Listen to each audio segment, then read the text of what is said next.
அனைவருக்கும் வணக்கம். ஸ்ரீஜே தமிழ்மொழி சேனல் உங்களை வரவேற்கின்றது. அனைவருக்கும் இனிய ஆங்கில புத்தாண்டு நல்வாழ்த்துக்கள். படிப்போம், பயன்பெறுவோம். எழுத்து, அசை, சீர், தலை, அடி, தொடை ஆகியன டேஷ் செய்யுள் உறுப்புகள். பாக்களின் வகைகள், அப்பாக்களின் ஓசைகள், பாக்கள் இயற்றுவதற்குரிய விதிமுறைகள் முதலியவற்றை விளக்குவது டேஷ் என்னும் நூலாகும்.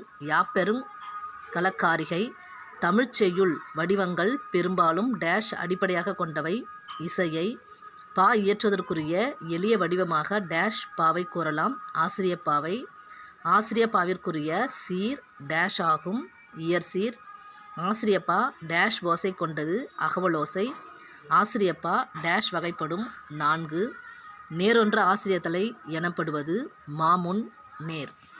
அரசு தேர்வை எதிர்நோக்கும் வகையில் 11, 12ஆம் வகுப்புக்கான 1 மதிப்பெண் வினாவிடைகள் கிடைக்கும். கீழுள்ள நம்பரை